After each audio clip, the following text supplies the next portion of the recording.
नमस्कार दोस्तों, नए क्लासेज श्री माधोपुर के इस YouTube चैनल में आपका स्वागत है। मैं श्री राम यादव आपके बीच पुनः राजस्थान के परिचय से संबंधित जो महत्वपूर्ण चैप्टर चल रहा था अक्षांश और देशांतर, तो अक्षांश और देशांतर पर हमें चर्चाएं करेंगे। यहाँ से एक महत्वपूर्ण क्वेश्चन एग्जाम के लिए निकलता है। तो सबसे पहले बात करेंगे राजस्थान का अक्षांश और देशांतरीय विस्तार। तो अक्षांश और देशांतरीय विस्तार से पहले आपको ज्ञात होना जरूरी है कि अक्षांश और देशांतर क्या है। तो थोड़ा सा हम बिंदु को रखेंगे अक्षांश और देशांतर। तो सभी को पता है जैसे अक्षांश और देशांतर गलों पर निर्धारित की गई काल्पनिक रेखाएं। इन रेखाओं के माध्यम से किसी भी स्थान की स्थिति, विस्तार तथा वहाँ की जलवायु, वहाँ के कटिबंध निर्धारित किए जाते हैं। तो थोड़ा सा आपको यहाँ पर जानकारी रखनी जरूरी है, क्योंकि लगभग एग्जाम में क्वेश्चन आ जाता है अक्षांश और देशांतर से। जिस प्रकार अक्षांश और देशांतर के क्वेश्चन बनते हैं तो उन पर हमारा फोकस रहेगा। आज महत्वपूर्ण बिंदु है अक्षांश और देशांतर। तो ग्लोब या मानचित्र पर निर्धारित की गई काल्पनिक रेखाएं अक्षांश व देशांतर के नाम से जानी जाती हैं। तो जो अक्षांश रेखाएं ग्लोब पर निर्धारित की जाती हैं पूर्व से पश्चिम या पश्चिम से पूर्व की ओर, और देशांतर रेखाओं की स्थिति जो बनेगी वो बनती है उत्तर से दक्षिण। ये देशांतर होती है, ये अक्षांश होती है। अक्षांश एक वृत्त के रूप में निर्धारित किए जाते हैं। अक्षांश और देशांतर के माध्यम से गोलार्धों का निर्धारण होता है। जैसे सबसे पहले बात करेंगे हम अक्षांशों पे। तो जो अक्षांश रेखाएं होती हैं पूर्व से पश्चिम की ओर या पश्चिम से पूर्व की ओर निर्धारित की गई है, और इन अक्षांशों में मुख्य अक्षांश जो बनेगा वो बनता है 0 डिग्री अक्षांश रेखा। ये 0 डिग्री अक्षांश रेखा जो बनती है इसको विषुवत रेखा के नाम से भी जाना जाता है। विषुवत रेखा 0 डिग्री अक्षांश को विषुवत रेखा के नाम से भी जाना जाता है, या इसको भूमध्य रेखा भी बोलते हैं। तो ये जो 0 डिग्री अक्षांश है ये ग्लोब को 2 भागों में बांटती है। यहाँ पर उत्तरी गोलार्ध का निर्माण होता है, और ये जो बनेगा वो बनेगा दक्षिणी गोलार्ध। उत्तरी गोलार्ध व दक्षिणी गोलार्ध भूमध्य रेखा या 0 डिग्री अक्षांश या विषुवत रेखा के द्वारा निर्धारित है, और ये रेखा विश्व के मानचित्र के मध्य से या ग्लोब को 2 भागों में बांटती हुई पूर्व से पश्चिम की ओर निर्धारित की गई है। और कुल अक्षांशों की जो संख्या है ग्लोब पर निर्धारित किए जाते हैं अक्षांश। तो कुल अक्षांश होते हैं, इनकी संख्या होगी लगभग 181। कुल अक्षांश 181, और जो रेखाओं की संख्या होती है वो होती है 179। 181 अक्षांश। अक्षांश बोलेंगे यहाँ पर केवल एक बिंदु को जो दर्शाया जाता है, और एक मानक निर्धारित करके वहाँ पर जो रेखा दर्शाई जाती है वो अक्षांश रेखा होती है। तो ग्लोब पर कुल अक्षांश होते हैं 181, रेखाएं 179। जो रेखा है बीचों बीच निर्धारित की गई है ग्लोब या मानचित्र के, उसे भूमध्य रेखा या विषुवत रेखा के नाम से जाना जाता है। और मुख्यतः 3 बड़े अक्षांश बने गए हैं, जिसमें 0 डिग्री अक्षांश है, और 0 डिग्री अक्षांश के उत्तर में 23.5 डिग्री रेखा जो गुजरती है, यहाँ पर इसको बोला जाता है कर्क रेखा। और 23.5 डिग्री दक्षिणी गोलार्ध में निर्धारित की गई है, इससे बोला जाता है मकर रेखा। तो आपने नाम सुना होगा, महत्वपूर्ण रेखाएं कर्क रेखा, मकर रेखा, भूमध्य रेखा, 3 मुख्य अक्षांश हैं। और इन तीनों अक्षांशों का निर्धारण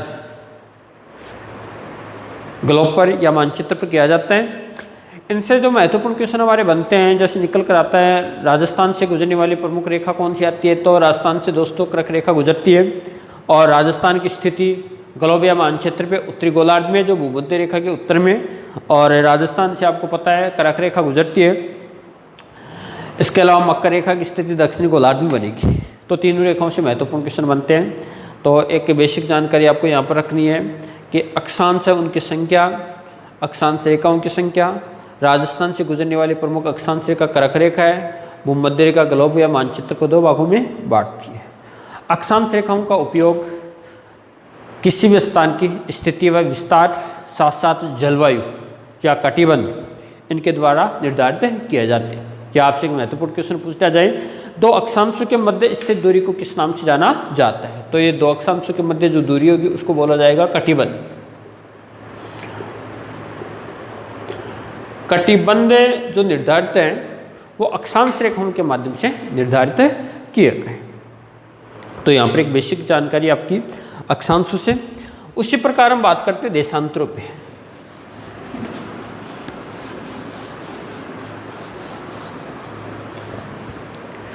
तो अभी जैसे आपको बताया मैंने देशांतर रेखाएं,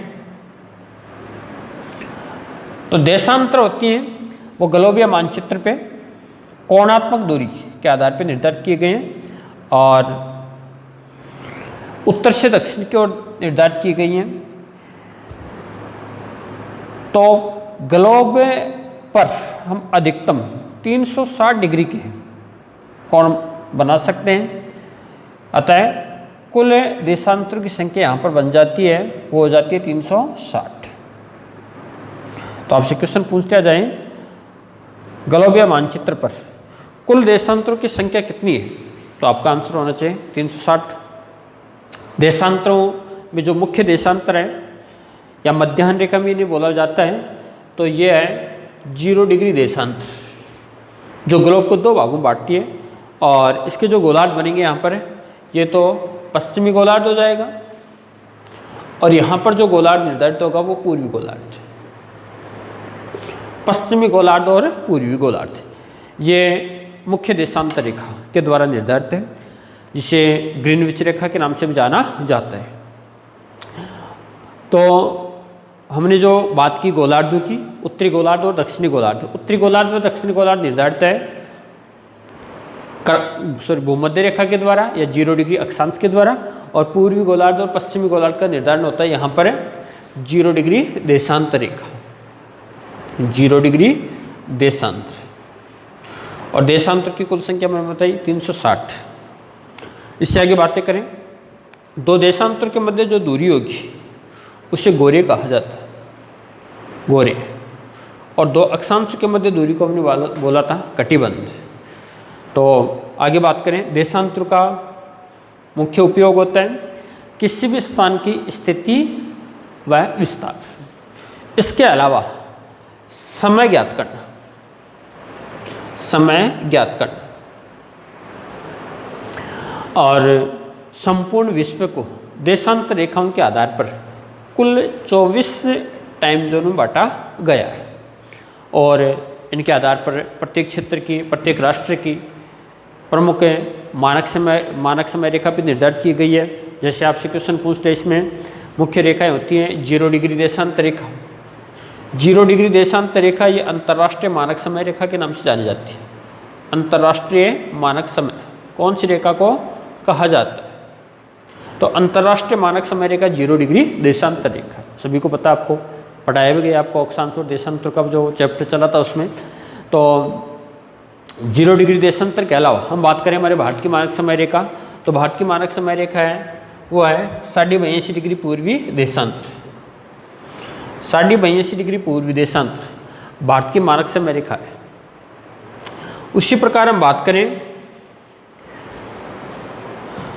180 डिग्री देशांतर, तो 180 डिग्री देशांतर को अंतर्राष्ट्रीय तिथि रेखा कहा जाता है। अंतर्राष्ट्रीय तिथि। महत्वपूर्ण जो क्वेश्चन बनते हैं देशांतर से वो बनेगा, एक तो 180 डिग्री देशांतर से, 82.5 डिग्री देशांतर से, 0 डिग्री देशांतर से, कुल इनकी संख्या, कुल कितने टाइम जोन है। इसके अलावा भारत में अभी तक कितने टाइम जोन है, तो भारत को एक टाइम जोन में बांटा गया है। विश्व में सर्वाधिक टाइम जोन में स्थित राष्ट्र कौन सा है? रूस है। तो यहाँ से महत्वपूर्ण क्वेश्चन इन देशांतरों से निकलते हैं। हमारा जो फोकस रहेगा अक्षांश और देशांतरों में वो रहेगा राजस्थान तक सीमित।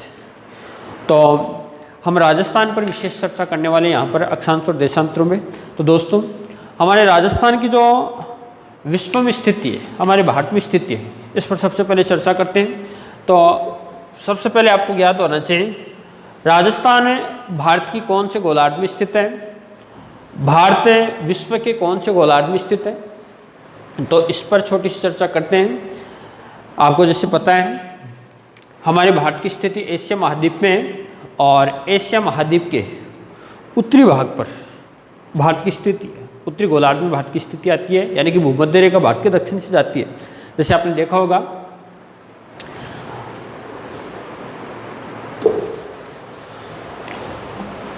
थोड़ी सी हम चर्चा करेंगे यहाँ पर मानचित्र पे। तो भारत की जो स्थिति बनती है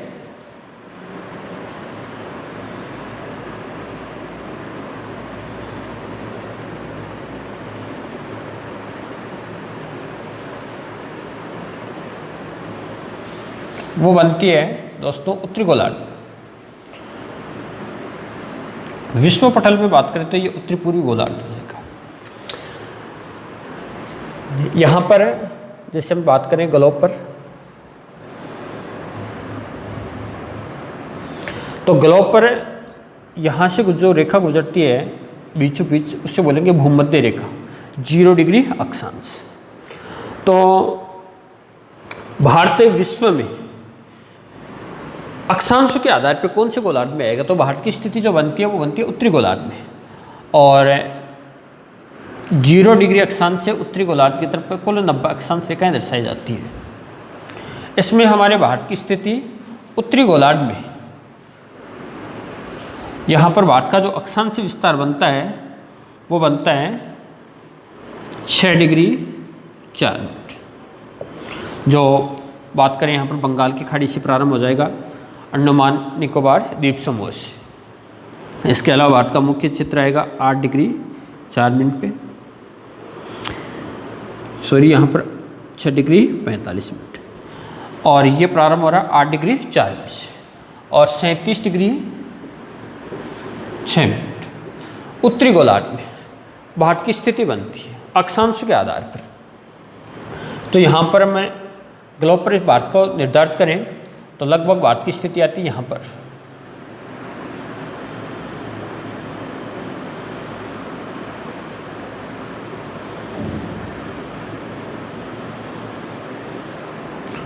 ये 8 डिग्री 4 मिनट से 37 डिग्री 6 मिनट उत्तरी गोलार्ध में।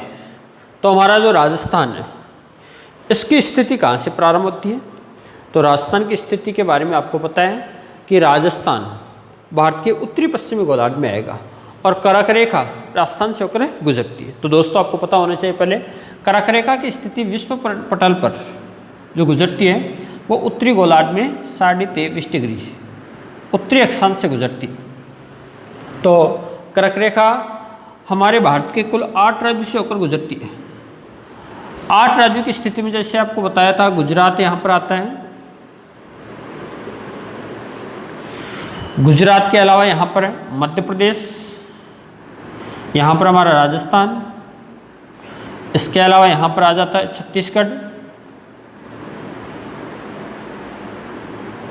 कुल संख्या होगी वो होगी 8। इसके अलावा यहाँ पर पश्चिमी बंगाल की स्थिति आ जाती है, यहाँ पर आ जाता है त्रिपुरा, इसके अलावा यहाँ पर मिजोरम, और एक राज्य यहाँ पर झारखंड। तो कुल 8 राज्यों से होकर कर्क रेखा गुजरती है, और हमारे राजस्थान के 2 दक्षिणी जिले आते हैं डूंगरपुर बांसवाड़ा, उनसे होकर गुजरती है कर्क रेखा। यहाँ पर कर्क रेखा की स्थिति बनेगी, और राजस्थान कर्क रेखा के लगभग उत्तरी भाग में स्थित है। तो ये 23.5 डिग्री उत्तरी अक्षांश। विश्व पटल पर आपसे क्वेश्चन पूछा जाए कि भारत की स्थिति कौन से गोलार्ध में, तो उत्तरी गोलार्ध आएगा, और राजस्थान की स्थिति भी उत्तरी गोलार्ध। तो ये अक्षांशों के द्वारा निर्धारित है। और दक्षिणी गोलार्ध में जो अभी रेखा बताई थी मैंने 23.5 डिग्री अक्षांश पे निर्धारित की गई थी, वो थी मकर रेखा। इससे आगे बात करें मैं देशांतरों पे, तो देशांतर ये विस्तार के आधार पर हमारे राजस्थान या भारत की स्थिति जो बनेगी वो बनती है पूर्वी गोलार्ध में। यानी कि जो 0 डिग्री देशांतर रेखा है ये विश्व को 2 भागों में बांटती है, एक पूर्वी गोलार्ध और दूसरा भाग होगा पश्चिमी गोलार्ध। तो यहाँ से हम स्थिति स्पष्ट करें हमारे भारत की, तो भारत की स्थिति स्पष्ट हो रही है यहाँ पर है पूर्वी गोलार्ध। तो हमें जो भारत का या राजस्थान का देशांतरी विस्तार पढ़ेंगे वो पढ़ेंगे पूर्वी देशांतरी विस्तार, और अक्षांश विस्तार पढ़ेंगे वो पढ़ेंगे उत्तरी अक्षांश। तो यहाँ पर हम देखें हमारे भारत का जो अक्षांश विस्तार देशांतरी विस्तार जो प्रारंभ होगा वो होता है यहाँ पर 68 डिग्री 7 मिनट से, 68 डिग्री 7 मिनट पूर्वी देशांतर से, यानी कि हम पूर्वी गोलार्ध की तरफ बढ़ रहे हैं। और यहाँ पर जो अंतिम छोर आता है अरुणाचल प्रदेश में उसका है 97 डिग्री 25 मिनट पूर्वी देशांतर। तो हमारा राजस्थान भारत के अंदर यानी इन देशांतर के मध्य आएगा। तो यहाँ पर राजस्थान की हमें स्थिति स्पष्ट करनी है कि राजस्थान का यहाँ पर देशांतर विस्तार जो प्रारंभ हो जाएगा वो हो जाएगा 69 डिग्री 30 मिनट से प्रारंभ होकर राजस्थान यहाँ पर चलता है 78 डिग्री 17 मिनट पूर्वी देशांतर। यानी कि राजस्थान का अक्षांश विस्तार 69 डिग्री 30 मिनट से प्रारंभ होकर 78 डिग्री 17 मिनट पूर्वी देशांतर के मध्य स्थित है, और भारत का 68 डिग्री 7 मिनट से 97 डिग्री 25 मिनट। तो यहाँ पर समझने वाली बात यह है कि भारत व राजस्थान की स्थिति विश्व पटल पर कौन से गोलार्ध में बनती है। तो यहाँ से हम देखेंगे गोलार्धों के आधार पर, तो गोलार्ध जो बने उनमें उत्तरी गोलार्ध, दक्षिणी गोलार्ध, इसके अलावा पश्चिमी गोलार्ध, पूर्वी गोलार्ध। संयुक्त रूप से बोल सकते हैं इस गोलार्ध को उत्तरी पूर्वी गोलार्ध, ये उत्तरी पश्चिमी गोलार्ध, ये दक्षिणी पश्चिमी और ये दक्षिणी पूर्वी। तो हमारा राजस्थान व भारत यहाँ पर उत्तरी पूर्वी गोलार्ध में इनकी स्थिति स्पष्ट होती है। महत्वपूर्ण क्वेश्चन यहाँ से आपका निकल सकता है। तो यहाँ पर हमने एक सामान्य जानकारी हासिल की अक्षांश और देशांतरों पे। तो आगे हम बात करें राजस्थान पे, तो राजस्थान का अक्षांश विस्तार जैसे मैंने बताया 23 डिग्री 3 मिनट से प्रारंभ होकर 30 डिग्री 12 मिनट, और गोलार्ध होगा उत्तरी अक्षांश। तो देखिए दोस्तों, हम हमारे मूल बिंदु पे आते हैं, राजस्थान का अक्षांश और देशांतर विस्तार।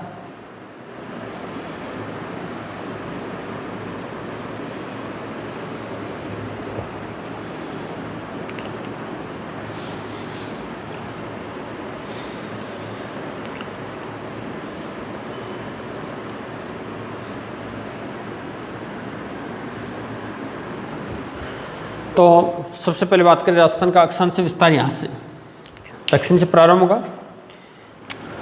राजस्थान का सबसे दक्षिणी जिला यहाँ पर जो बनता है वो बनता है बांसवाड़ा, और बांसवाड़ा से यहाँ पर राजस्थान की सीमाएं स्पर्श होंगी। यहीं से अक्षांश विस्तार प्रारंभ होता है 23 डिग्री 3 मिनट, और ये उत्तरी गोलार्ध में यहाँ पर जो गंगानगर उत्तरी जिला है, तो गंगानगर में ये चलता है 30 डिग्री 12 मिनट। यानी कि यहाँ पर स्थिति आपको स्पष्ट करनी है। राजस्थान का अक्षांश विस्तार जो पिछले एग्जाम में काफ़ी बार यहाँ से क्वेश्चन आया था, गत बार राजस्थान प्लस में क्वेश्चन पूछा गया था। राजस्थान का अक्षांश विस्तार 23 डिग्री 3 मिनट से प्रारंभ होकर 23 डिग्री 12 मिनट उत्तरी गोलार्ध के मध्य स्थित है। अब जो ये बिंदु जो प्रारंभ होगा यहाँ पर है, जैसे अभी बताया मैंने, बांसवाड़ा यहाँ पर जिला है,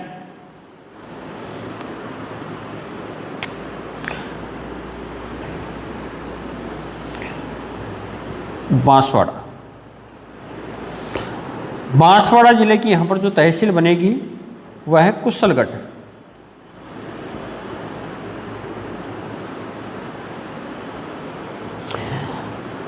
बांसवाड़ा जिला। और यहाँ पर जो ग्राम बनता है वो है बोरकुंड। ये राजस्थान का सबसे दक्षिणी छोर भी है और दक्षिणी छोर से यहाँ पर है अक्षांश विस्तार प्रारंभ हो रहा है। तो बांसवाड़ा जिले के बोरकुंड ग्राम कुशलगढ़ तहसील से प्रारंभ होकर राजस्थान का यहाँ पर जो जिला बनेगा वो गंगानगर। तो गंगानगर जिले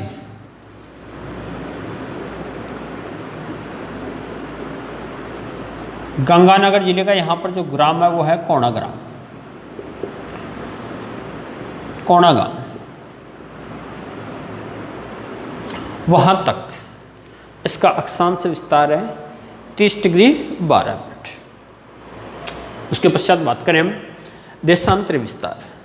तो देशांतर विस्तार की बात करें तो देशांतर विस्तार में हम आपको देखना है कि राजस्थान का देशांतर विस्तार पूर्वी है पश्चिमी।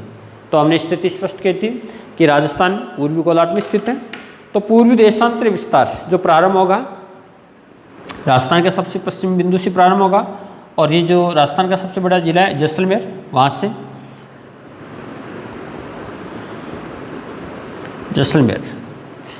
जैसलमेर की सम तहसील और यहाँ पर जो ग्राम है वह कटरा। तहसील यहाँ पर सम तहसील है, ग्राम है कटरा। ये सबसे पश्चिमी बिंदु भी है। यहाँ से प्रारंभ होगा, यहाँ पर है जैसे बताया 69 डिग्री 30 मिनट से प्रारंभ होकर राजस्थान का सबसे पूर्वी जिला धौलपुर, धौलपुर की स्थिति आती है। यहाँ पर राजस्थान का सबसे छोटा जिला भी है, पूर्वी जिला भी है धौलपुर। तो धौलपुर की तहसील है राजखेड़ा और शिलोना ग्राम।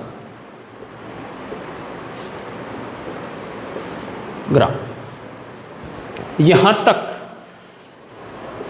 ये जो बिंदु बनेगा वो बनेगा 78 डिग्री 17 मिनट के मध्य स्थित है। तो ये राजस्थान का अक्षांश और देशांतरीय विस्तार है, जिसमें क्वेश्चन अक्षांश विस्तार से भी आ सकता है, देशांतरीय विस्तार से भी आ सकता है। देशांतरीय विस्तार हो गया 69 डिग्री 30 मिनट से 78 डिग्री 17 मिनट। अब बात करें राजस्थान की, तो राजस्थान का जो उत्तरी बिंदु है, दक्षिणी बिंदु है, यहाँ से भी क्वेश्चन बन सकते हैं। पश्चिमी बिंदु है, पूर्वी बिंदु, इनसे भी महत्वपूर्ण क्वेश्चन बन सकते हैं। इन्हीं पर आधारित राजस्थान की लंबाई चौड़ाई का विस्तार। तो राजस्थान की लंबाई चौड़ाई का विस्तार की बात करें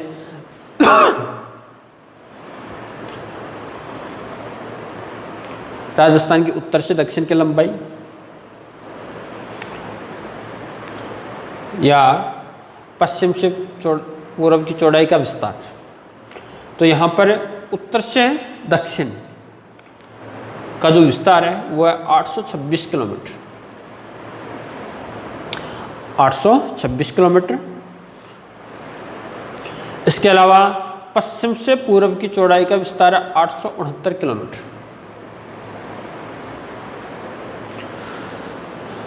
तो राजस्थान की लंबाई चौड़ाई का विस्तार उत्तरी बिंदु, दक्षिणी बिंदु, पश्चिम बिंदु, पूर्वी बिंदु, यहाँ पर महत्वपूर्ण क्वेश्चन है। इसके अलावा राजस्थान की लंबाई और चौड़ाई का जो मिलाने वाली रेखाएं या दर्शाने वाली रेखाएं, इन दोनों रेखाएं एक दूसरे को परस्पर कहाँ पर क्रॉस करती हैं, तो ये करती है यहाँ पर है नागौर जिला, आंतरिक जिलों में आता है। और नागौर जिला का जो ग्राम वो मकरान,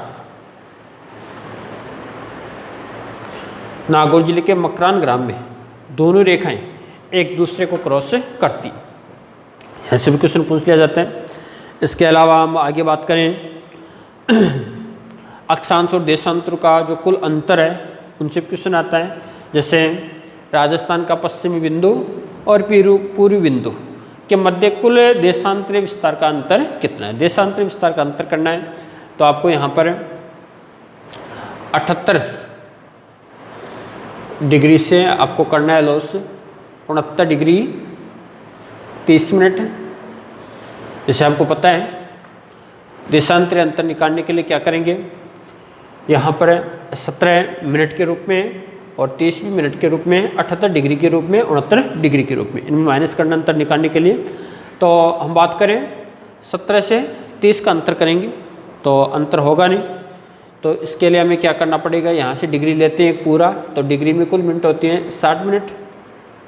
तो यहाँ पर जो बन रहा है हमारे पास में टोटल हो रहा है इनका 77 में से 30 जाएंगे तो 47 मिनट हो जाएंगी, और यहाँ पर जो डिग्री बची है वो बची है 77 में से 69 माइनस करेंगे तो बचेंगे हमारे पास में 8। तो कुल देशांतरीय अंतर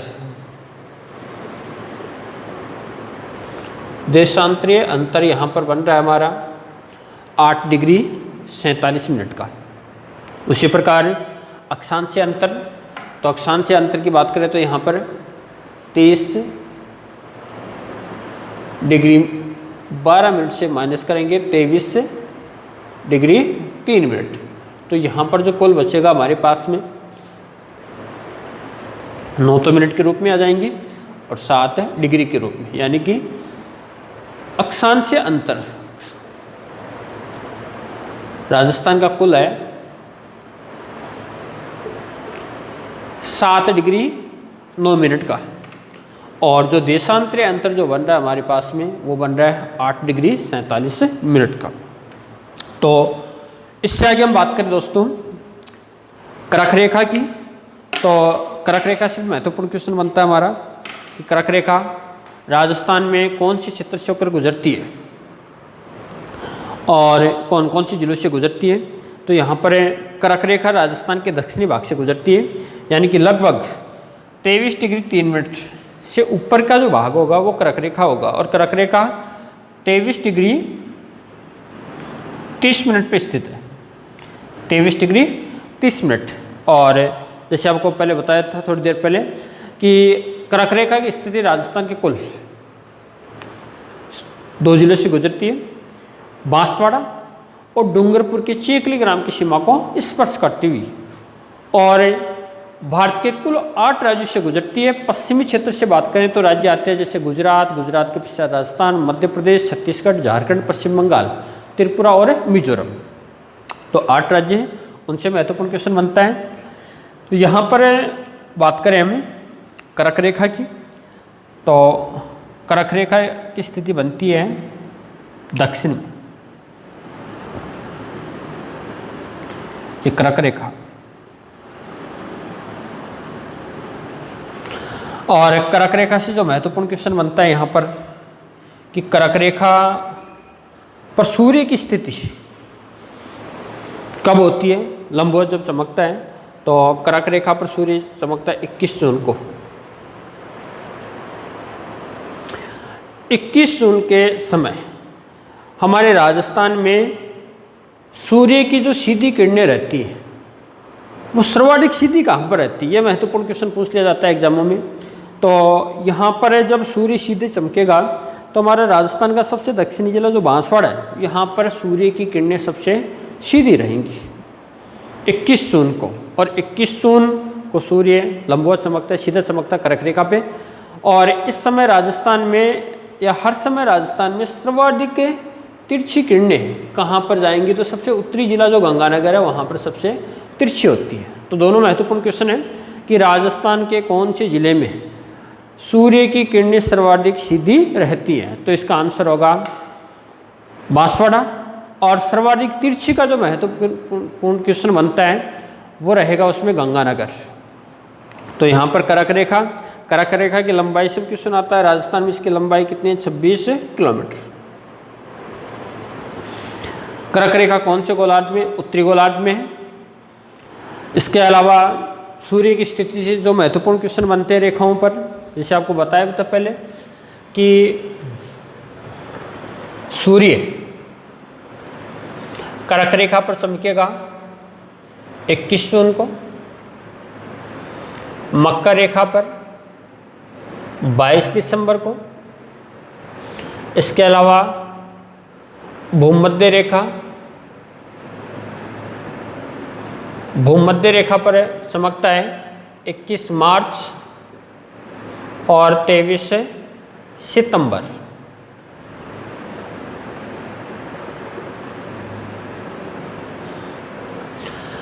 यहाँ पर ये क्वेश्चन पूछ लिए जाते हैं लगभग एग्जामों में कि सूर्य भूमध्य रेखा पर कब कब सीधा चमकता है, तो आंसर इसका होता है 21 मार्च और 23 सितंबर। इसके अलावा सूर्य कर्क रेखा पर सीधा चमकता है 21 जून को, मकर रेखा पर 22 दिसंबर को। विश्व में दिन रात की अवधि समान कब होती है, तो ये अवधि समान होगी जब सूर्य चमकेगा भूमध्य रेखा पर 21 मार्च और 23 सितंबर, जिसे विश्व दिवस के नाम से भी जाना जाता है। तो कर्क रेखा की स्थिति बांसवाड़ा जिले से, बांसवाड़ा की कुशलगढ़ तहसील के मध्य से, और डूंगरपुर जिले के चींकली ग्राम की सीमा को स्पर्श करते हुए कर्क रेखा गुजरती है। तो यहाँ पर जो अभी तक हमने देखा है राजस्थान का अक्षांशीय और देशांतरीय परिचय, इनसे बनने वाले महत्वपूर्ण क्वेश्चन, तो ये सभी आपके दिमाग में रहेगा आशा करता हूँ। अब इसके अलावा यहाँ पर चर्चा करते हैं देशांतरों पे। तो देशांतरों से जो बनने वाला क्वेश्चन होता है वो आता है समय का, टाइम जोन की स्थिति देशांतरों के आधार पे है। जैसे अभी थोड़ी देर पहले चर्चा की, अंतर्राष्ट्रीय मानक समय रेखा, राष्ट्रीय मानक समय रेखा, विश्व कितने टाइम जोनों में बटा हुआ है और टाइम जोन कौन सी रेखाओं के द्वारा निर्धारित किए गए हैं। तो यहाँ पर एक बेसिक क्वेश्चन बन जाता है समय ज्ञात करने वाला। और जो क्वेश्चन बनता है इसमें सबसे बेसिक बात करेंगे हम हमारे राजस्थान का जो पूर्वी बिंदु है और पश्चिमी बिंदु है, इनके मध्य समय का अंतर कितना है। तो जैसे आपको पता है कि राजस्थान में कुल देशांतरीय अंतर है वो है 8 डिग्री 47 मिनट। और हम आगे बात करें 8 डिग्री 47 मिनट जो अंतर है देशांतरीय, इसको पार करने में सूर्य कितना समय लेता है, यानी दोनों छोरों के मध्य समय का अंतर कितना आता है। तो जैसे आप सभी को पता है कि दो देशांतरों को जब सूर्य की किरणें क्रॉस करते हैं तो कुल समय लगता है 4 मिनट, बेसिक बात है, सभी को पता है। और कुल जो अंतर है वो है 8 डिग्री 47 मिनट, यानी लगभग 9 डिग्री होगा, वो इससे इंटू हो जाएगा और 36 मिनट का अंतर आता है। बेसिक क्वेश्चन पूछ लिया जाता है कि राजस्थान का जो पूर्वी बिंदु है सिलोना ग्राम से कटरा ग्राम के मध्य समय का अंतर, या जैसलमेर या धौलपुर के मध्य समय का अंतर, तो ये अंतर कुल हो गया आपका 36 मिनट का। तो दोस्तों इस प्रकार अक्षांश और देशांतर का जो चैप्टर था ये आपका समाप्त होता है। तो हमने अभी जो महत्वपूर्ण बातें की अक्षांशों पर, उसमें बातें की थी कि विश्व पटल पर राजस्थान की स्थिति उत्तरी पूर्वी गोलार्ध में। इसके अलावा हमारे भारत में इसकी स्थिति जैसे बताई अभी उत्तर पश्चिमी गोलार्ध में इसकी स्थिति है। कर्क रेखा के उत्तर में राजस्थान का अधिकांश भाग स्थित है। और राजस्थान के कौन से जिले में सूर्य की सर्वाधिक सीधी किरणें होती हैं, तिरछी किरणें होती हैं, तो सीधी किरणें बांसवाड़ा में थी, तिरछी किरणें गंगानगर जिले में। अब इससे आगे हम बात करें अक्षांश और देशांतर विस्तार के पश्चात हमारे राजस्थान का भौगोलिक विस्तार, इस पर भी एक झलक देखते हैं यहाँ पर। और इससे पहले हमने चर्चा कर ली थी राजस्थान की सीमाओं से, और सीमाओं के आधार पर हमने देखा था कि राजस्थान 5 पड़ोसी राज्यों से घिरा हुआ है। इसके अलावा अंतर्राष्ट्रीय सीमा जो लगती है वो पाकिस्तान के साथ लगती है, और पाकिस्तान की स्थिति हमारे राजस्थान के पश्चिम भाग में, और जो लगने वाली अंतर्राष्ट्रीय सीमा है पाकिस्तान के साथ वो है रेड क्लिफ लाइन।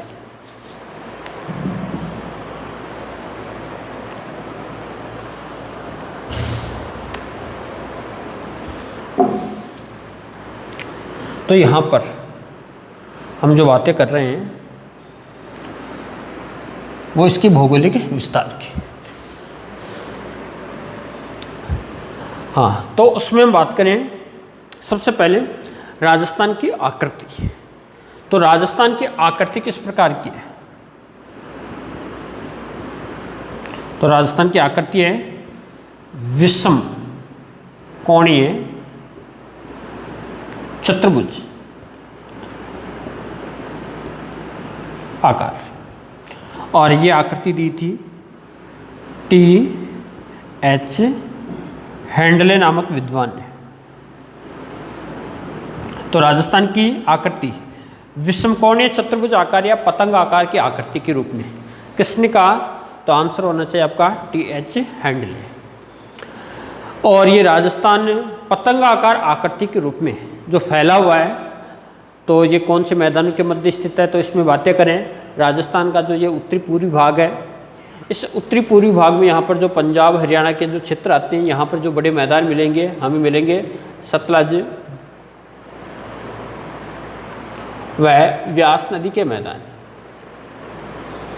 सतलज व व्यास नदी के जो मैदान है वो राजस्थान के कौन से भाग में है?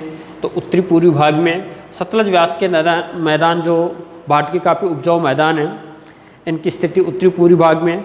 राजस्थान का अधिकांश जो उपजाऊ क्षेत्र भी है वो भी सतलज व्यास के मैदानों से जुड़ा हुआ क्षेत्र है। राजस्थान में जो नहरी तंत्र है वो भी सर्वाधिक निकाला गया है, वो सतलज व्यास के मैदानों से निकाला गया है। तो महत्वपूर्ण चैप्टर रहेगा आगे सतलज व्यास का क्षेत्र। उसके आगे बात कर रहे हैं पूर्वी जो क्षेत्र है, यहाँ पर पूर्वी क्षेत्र में उत्तर प्रदेश में जो मैदान बनेंगे वो बनेंगे गंगा यमुना। तो गंगा यमुना का मैदान भारत का या विश्व का सबसे उपजाऊ मैदान है। इस मैदान की स्थिति राजस्थान के पूर्वी भाग में बनती है, और राजस्थान में जो पूर्वी भाग की नदियाँ अपना जल पहुँचाएंगी बंगाल की खाड़ी में पहुँचाएंगी, उस समय काफ़ी महत्वपूर्ण चैप्टर हो जाता है गंगा यमुना के मैदानों में। तो ये राजस्थान की पूर्वी भाग की नदियाँ गंगा यमुना के माध्यम से अपना जल पहुँचाती है बंगाल की खाड़ी में, जिसमें प्रमुख नदी होगी चंबल।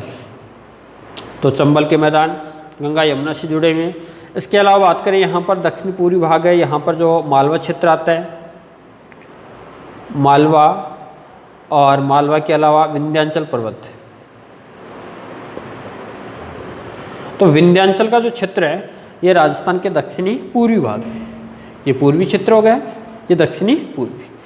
तो विंध्याचल जो क्षेत्र है ये मालवा क्षेत्र से है। इस क्षेत्र से राजस्थान में अधिकांश नदियों का प्रवेश होता है, या राजस्थान की अधिकांश नदियाँ मालवा क्षेत्र से होकर गुजरती हैं।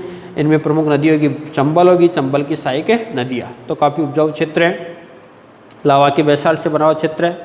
इससे आगे बात करें, ये दक्षिण पश्चिमी क्षेत्र है, गुजरात है। इस क्षेत्र में यहाँ पर कच्छ का रण जो लवणीय मिट्टी के लिए प्रसिद्ध है, और कच्छ के रण से आगे यहाँ पर अरब सागर की स्थिति आती है। तो राजस्थान में जो दक्षिण पश्चिम मानसून है वो अरब सागर के रास्ते से कच्छ के रण से राजस्थान में प्रवेश करता है, और राजस्थान के पश्चिमी भाग में जो लवणीय मिट्टी का विस्तार हुआ है वो कच्छ के रण से हुआ है। इसके अलावा राजस्थान की बहने वाली पश्चिम भाग में बहने वाली प्रमुख नदी लूनी, वो कच्छ के रण से अरब सागर में जल डालती है। तो ये भी आपका महत्वपूर्ण चैप्टर जुड़ जाता है कि कच्छ के रण की स्थिति कहाँ पर है, अरब सागर की स्थिति कौन से क्षेत्र में। इसके अलावा ये पश्चिमी क्षेत्र है, थार का मरुस्थल यहाँ पर भारत और पाकिस्तान में फैला हुआ है, और इसी थार के मरुस्थल से आगे यहाँ पर जो सिंध प्रदेश से होती बहती, सिंध प्रदेश से बहकर अरब सागर में पहुँचने वाली नदी है, महत्वपूर्ण है, सिंधु नदी है। तो सिंधु नदी के वृहत मैदान राजस्थान के पश्चिम भाग पाकिस्तान में स्थित है, और यहाँ पर जो उत्तरी पूर्वी क्षेत्र की प्रमुख नदी राजस्थान में प्राचीन सरस्वती या घाघर नदी। तो भौगोलिक विस्तार में हम बात करें कि राजस्थान उत्तरी पूर्वी भाग में सतलज व्यास के मैदानों से घिरा हुआ है, उसी प्रकार पूर्वी क्षेत्र में गंगा यमुना के मैदानों से घिरा हुआ है। दक्षिण पूर्वी क्षेत्र में मालवा विंध्याचल से घिरा हुआ है। इसके अलावा दक्षिण पश्चिम भाग में कच्छ के रण से घिरा हुआ है। इसके अलावा पश्चिम में थार का मरुस्थल या पाकिस्तान, और पाकिस्तान में सिंधु नदी के वृहत मैदान फैले हुए हैं। तो यहाँ पर हमारे राजस्थान का भौगोलिक विस्तार है, इनके मध्य राजस्थान स्थित है। आकृति जैसे बताई विषमकोणीय चतुर्भुज आकार के रूप में फैला हुआ है, और ये बात जो कही थी या इसकी आकृति के रूप में कहा गया है वो T.H. हैंडले के द्वारा कहा गया। इसके अलावा हम बात करें हमारे राजस्थान का जो क्षेत्रफल बताया 3,42,239 वर्ग किलोमीटर, 1,32,147 इसका वर्ग मील में फैला हुआ है।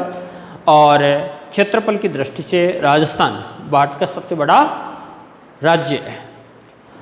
इसके अलावा हमें जो बातें करनी है आगे हमारे चैप्टर में, हमारे राजस्थान में परिचय से संबंधित है, वो रहेगा आपका संभाग। तो अभी तक हमने जो पढ़ा है चैप्टर, उसमें जिलों की स्थिति, सीमाएं, अक्षांशीय देशांतरीय विस्तार के बारे में जानकारी हासिल की है। तो संभागीय व्यवस्था को हम अगली क्लास में पढ़ेंगे। तब तक के लिए सभी को नमस्कार।